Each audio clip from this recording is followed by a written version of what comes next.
गुरुभ्यो नमः परमगुरुभ्यो नमः श्रीमदानन्दतीर्थ भगवत्पादाचार्येभ्यो नमः श्रीवेदव्यासाय नमः हरिः ओम कामधेनुर्यथा पूर्वं सर्वाभीष्टफलप्रदं तथा कलौ वादिराज श्रीपादोभीष्टदस्सताम् ಶ್ರೀಮದ್ವಾದಿರಾಜ ಗುರುಸಾರ್ವಭೌಮರ ಪಾವನವಾದ ಚರಿತ್ರೆಯಲ್ಲಿ ನಿನ್ನೆಯ ದಿವಸ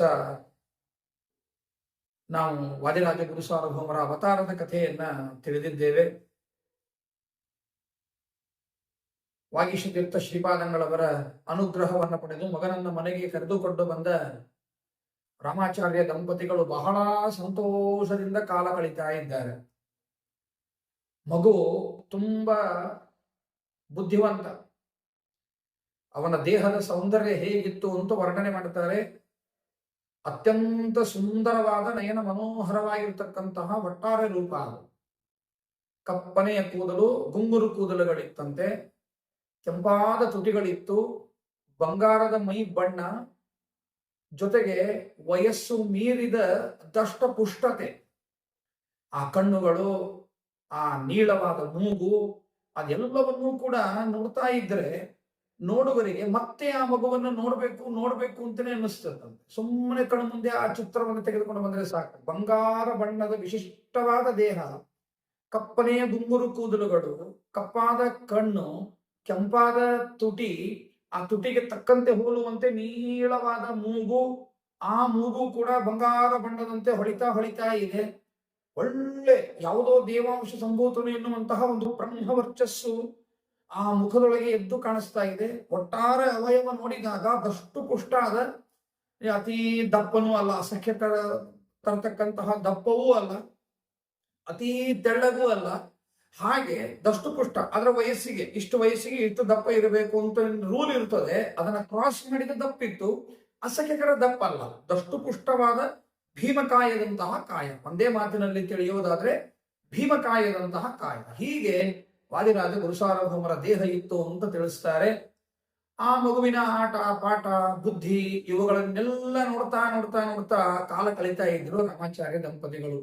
ಅವರಿಗೆ ಬಡತನ ಇದೆ ಅನ್ನೋದನ್ನೇ ಮರೆತು ಹೋಗ್ಬಿಟ್ಟಿತ್ತಂತೆ. ಆ ಮಗುವಿನ ಆಟ ಪಾಠಗಳಲ್ಲಿ ಅವರಿಗೆ ಮರ್ತೆ ಹೋಗಿತ್ತು ನಾವು ಬಡವರಿದ್ದೇವೆ ಅಂತ. ಅಮ್ಮ ಏನು ಪ್ರೀತಿಯಿಂದ ಮಾಡಿರ್ತಾಳೋ ಅದನ್ನ ಅಮ್ಮ ನನಗೆ ಕೊಡು ಅಂತ ಕೇಳಿದಾಗ, ಮಕ್ಕಳು ಬಂದು ತಾಯಿ ಹತ್ರ ಅಮ್ಮ ನನಗೆ ಅದನ್ನ ಕೊಡು ಅಂತ ಕೇಳಿದಾಗ ತಾಯಿಗೆ ಎಷ್ಟು ಖುಷಿ ಆಗ್ತದೆ. ಹೀಗಾಗಿ ಆ ತಾಯಿಗೆ ಬಹಳ ಖುಷಿ ಆಗ್ತಿತ್ತಂತೆ. ತಾನು ಏನು ಅಡಿಗೆ ಮಾಡಿದ್ದೇನೆ, ಅದು ಬಡತನದ ಅಡಿಗೆ ಮಾಡಿದ್ದೇನೋ ಶ್ರೀಮಂತಿಕೆಯ ಅಡಿಗೆ ಮಾಡಿದ್ದೇನೋ ಅಂತ ಯೋಚನೆ ಇಲ್ಲ, ಆದ್ರೆ ಅಡಿಗೆ ಮಾಡಿದ್ದೇನೆ, ಆ ಅಡಿಗೆಯನ್ನ ಮಗ ಪ್ರೀತಿಯಿಂದ ತಿಂತ ಇದ್ದಾನೆ ಅಂತ ಹೇಳಿ ಸಂಭ್ರಮಿಸ್ತಾ ಇದ್ದಂತೆ ಆ ತಾಯಿ. ಅಪ್ಪನ ಕಡೆಗೆ ಬರಬೇಕು, ಅಪ್ಪ ನನಗೆ ಈ ಆಟಿಕೆ ಕೊಡು, ನನಗೆ ಈ ಆಟಿಕೆ ಕೊಡು ಅಂತ ಕೇಳಬೇಕು. ಅಪ್ಪನಿಗೆ ತನ್ನ ಕಡೆಗೆ ದುಡ್ಡಿದೆ, ದುಡ್ಡಿಲ್ಲ, ಇವನೇನ್ ಆಟಿಕೆ ಕೇಳ್ತಾ ಇದ್ದಾನೆ ಅಂತ ಯೋಚನೆ ಇಲ್ಲ. ಎಷ್ಟು ಅಂದ್ರೆ ಆ ಆಟಿಕೆಗಳು ಇವ್ರಿಗೆ ಏನು ಕೊಡೋದಕ್ಕೆ ಸಾಧ್ಯ ಇದೆ, ಇವ್ರೇನ್ ತಂದುಕೊಳ್ಳಿಕ್ಕೆ ಸಾಧ್ಯ ಇದೆ, ಅಂತಹ ಆಟಿಕೆಗಳನ್ನೇ ಮಗ ಕೇಳಬೇಕು, ಇವ್ರು ತಂದು ಕೊಡಬೇಕು, ಆನಂದ ಪಡಬೇಕು. ತೊದಲು ಮಾತುಗಳನ್ನ ಆಡೋದು, ಅಂಬೆಗಾಲಿಡೋದು, ಹೀಗೇನೆ ಬಹಳ ಸುಂದರವಾದ ಲೀಲೆಗಳನ್ನ ವಾದಿರಾಜ ಗುರುಸಾರ್ವಭೌಮರು ತೋರಿಸಿದ್ದಾರೆ. ಅನಂತರದಲ್ಲಿ ಅವರಿಗೆ ಚೌಲ ಆಗಿದೆ. 8ನೇ ವರ್ಷ ಗರ್ಭಾಷ್ಟಮ ಇತ್ತು. ಗರ್ಭಾಷ್ಟಮ ಇರುವಾಗ ಉಪನಯನ ಸಂಸ್ಕಾರವನ್ನ ಮಾಡಿದ್ದಾರೆ. ಎಲ್ಲಾ ಬಂಧು ಬಾಂಧವರನ್ನು ಸೇರಿಸಿ ಉಪನಯನ ಸಂಸ್ಕಾರವನ್ನು ಮಾಡಿಸಿದ್ದಾರೆ. ಪ್ರಾರಂಭದಲ್ಲಿ ರಾಮಾಚಾರ್ಯರೇ ಪಾಠಗಳನ್ನ ಹೇಳಿದ್ದಾರೆ. ವೇದಗಳನ್ನಾಗ್ಲಿ ವ್ಯಾಕರಣಾದಿಗಳನ್ನಾಗ್ಲಿ ರಾಮಾಚಾರ್ಯರೇ ಮೊದಲು ಪಾಠವನ್ನ ಹೇಳ್ತಾ ಇದ್ರಂತೆ. ಹೇಳುವಾಗ ತಂದೆ ಪಾಠವನ್ನ ಮೊದಲೇ 5ನೇ ವರ್ಷದಲ್ಲಿರುವಾಗಲೇನೆ ಅಕ್ಷರಾಭ್ಯಾಸವಾಗಿ, ಆಗಲೇ ಅಕ್ಷರಾಭ್ಯಾಸದ ಪಾಠವನ್ನ ಮಾಡಿದಾಗಲೇನೆ, ಹೇಗೆ ಮಧ್ವಾಚಾರ್ಯರ ಚರಿತ್ರೆಯಲ್ಲಿ ನಾವು ಕೇಳುತ್ತೇವೆ. ಶ್ರೀಮನ್ ಮಧ್ವಾಚಾರ್ಯರು ಬಾಲಕರಾಗಿರುವಾಗ ತಮ್ಮ ತಂದೆಗೆ ತಿಳಿಸ್ತಾರೆ, ಲಿಪಿಕುಲಂ ಅನುತಾತ ಗತೆ ದಿನೇ ಲಿಖಿತಮೇವ ಪುನರ್ಲಿಖಿತಂ ಕುತಃ ಅಂತ ಕೇಳ್ತಾರಲ್ಲ. ಹಾಗೇನೆ ಇಲ್ಲೂ ಕೂಡ ವಾದಿರಾಜ ಗುರುಸಾರ್ವಭೌಮರು ತಂದೆಗೆ ಆಶ್ಚರ್ಯವಾಗುವಂತೆ ಮುಂದಿನದೆಲ್ಲ ಹೇಳ್ತಾ ಹೋಗ್ಬಿಡ್ತಿದ್ರಂತೆ. ಅಂದ್ರೆ ವಯಸ್ಸು ಮೀರಿದ ತಿಳುವಳಿಕೆ ಇದೆ ಮಗನಿಗೆ ಅಂತ ಗೊತ್ತಾಯ್ತು ರಾಮಾಚಾರ್ಯರಿಗೆ. ಆದ್ರೆ ಏನ್ ಮಾಡಿದ್ರು ಅಂದ್ರೆ,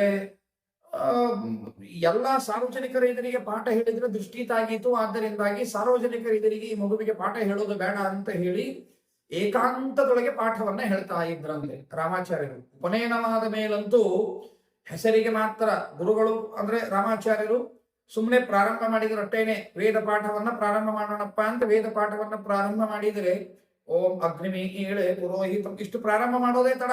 ಮುಂದಿನ ಮಂತ್ರಗಳನ್ನು ಕೂಡ ವಾದಿರಾಜ ಗುರುಸಾರ್ವಭೌಮರು ಹೇಳಿಬಿಡುತ್ತಿದ್ದರಂತೆ. ಅಷ್ಟು ಬುದ್ಧಿ. ಏನು ಬಹಳ ಆಶ್ಚರ್ಯ ಆಗಿಬಿಡುತ್ತೆ ಅವರಿಗೆಲ್ಲ. ಹೇಗೆ ಸಾಧ್ಯ ಇದು ಅಂತ ಹೇಳಿ ಎಲ್ಲವೂ ಭಗವಂತನ ದಯೆ ಅಂತ ಇಷ್ಟೇ ಹೇಳಿ ಏಕಾಂತದಲ್ಲಿ ಪಾಠ ಹೇಳ್ತಾ ಇದ್ದಾರೆ. ಒಂದು ಸಂದರ್ಭ ಒದಗಿ ಬಂತು, ಮರೆತು ಬಿಟ್ಟಿದ್ದಾರೆ. ಶ್ರೀ ವಾಗೀಶ ತೀರ್ಥರಿಗೆ ನಾವು ಹೀಗೆ ಮಾತು ಕೊಟ್ಟಿದ್ದೇವೆ ಅಂತನ್ನುವಂತಹ ವಿಷಯವನ್ನ ಜ್ಞಾನಿಗಳಾಗಿದ್ದರೂ ಕೂಡ ಮರೆತು ಬಿಟ್ಟಿದ್ದಾರೆ. ಮರುವು ಅನ್ನೋದು ಸ್ವಾಭಾವಿಕ. ಅದು ಯಾಕೆ ಮರೆತರು ಅಂತ ಕ್ವಶನ್ ಮಾಡಬಾರದು ಯಾವಾಗಲೂ ಕೂಡ. ಸ್ಮೃತಿ ವಿಸ್ಮೃತಿ, ಮೆಮರಿ ಅಂಡ್ ಫಾರ್ಗೆಟಿಂಗ್ ಏನಿದೆ ಇದು ನ್ಯಾಚುರಲ್ ಆಗಿದೆ. ಯಾವುದು ನೆನಪಿಗಿರ್ತದೆ, ಯಾವುದು ನೆನಪಿಗಿರುವುದಿಲ್ಲ, ಯಾವುದು ಮರೀತದೆ, ಯಾಕೆ ಮರೀತದೆ, ಇದು ಯಾಕೆ ನೆನಪಿಗಿರುತ್ತದೆ, ಯಾರಿಗೂ ಊಹಾ ಮಾಡ್ಲಿಕ್ಕೂ ಸಾಧ್ಯ ಆಗುವುದಿಲ್ಲ. ನಾವೇನೋ ಒಂದು ತರ್ಕ ಮಾಡಿ ತಿಳಿತೇವೆ ಅಷ್ಟೇನೆ.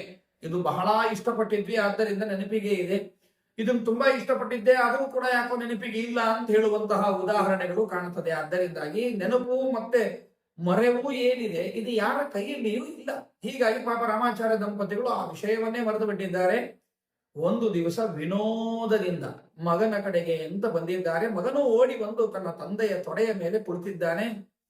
ಕುಳಿತಾಗ ದಂಪತಿಗಳು ವಿನೋದದಿಂದ ಪ್ರಶ್ನೆ ಮಾಡಿದ್ರಂತೆ.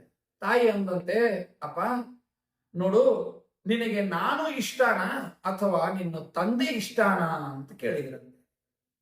ಆಗ ಬಾಲಕವಾದಿರಾಜ ಗುರುಸಾರ್ವಭೌಮರು ಹೇಳ್ತಾರೆ, ಅಮ್ಮ ನನಗೆ ನೀನೂ ತುಂಬಾ ಇಷ್ಟ, ಅಪ್ಪನೂ ತುಂಬಾ ಇಷ್ಟ, ಇಬ್ಬರಲ್ಲಿಯೂ ನನಗೆ ಅಪಾರವಾಗಿರ್ತಕ್ಕಂತಹ ಪ್ರೀತಿ ಇದ್ದೇ ಇದೆ.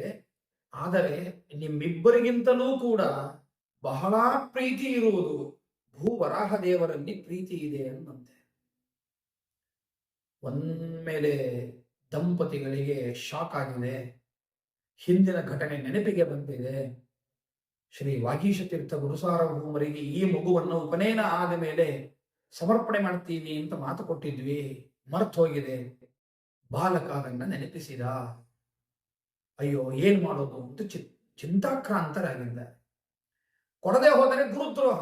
ಗುರುಗಳಿಗೆ ಕೊಡ್ತೀನಿ ಅಂತ ಮಾತು ಕೊಟ್ಟು ಕೊಡದೆ ಹೋದರೆ ಅದು ದೊಡ್ಡ ಗುರುದ್ರೋಹ. ಹೀಗಾಗಿ ಏನ್ ಮಾಡೋದು, ಮಗನನ್ನ ಬಿಟ್ಟು ಬಿಟ್ರೆ ಮತ್ತೆ ದಾರಿದ್ರ್ಯ ನಮಗೆ ಬಂದಂತೇನೆ, ಏನ್ ಮಾಡೋದು ಎನ್ನುವಂತಹ ಚಿಂತೆಯಲ್ಲಿ ಮುಳುಗಿದ್ದಾರೆ. ಆಗ ಮಗು ಕೇಳ್ತಾ ಇದೆ, ಯಾಕೆ ಚಿಂತೆ? ಇಲ್ಲ ಹೀಗಾಗಿದೆ ಅಂತೆಲ್ಲ ಹೇಳಿದ್ರು. ಆಗ ಬಾಲಕ ಹೇಳ್ತಾನೆ, ನೋಡಿ ಎಷ್ಟು ಬುದ್ಧಿ ಇತ್ತು ಅಂದ್ರೆ, ಅಪ್ಪ ಯಾಕೆ ಅದಕ್ಕೆ ಯೋಚನೆ ಮಾಡಬೇಕು? ನನ್ನನ್ನ ನೀವು ಬಿಟ್ಟು ಬರೋದಾದರೆ ನಿಮಗೆ ವೇದನೆ, ನೀವು ನನ್ನ ಜೊತೆಗೆ ಬಂದು ಬಿಡಿ ಅಂತಿಷ್ಟು ಹೇಳ್ತಾ ಇದ್ದಾನೆ. ಅವತ್ತಿನ ದಿವಸವೇ ಶ್ರೀ ವಾಗೀಶ ತೀರ್ಥ ಶ್ರೀಪಾದಂಗಳವರು, ಈ ಚರ್ಚೆ ನಡೆದಿದೆ, ವಾಗೀಶ ತೀರ್ಥ ಶ್ರೀಪಾದಂಗಳವರು ಒಬ್ಬ ಶಿಷ್ಯನನ್ನ ಕಳಿಸಿದರಂತೆ.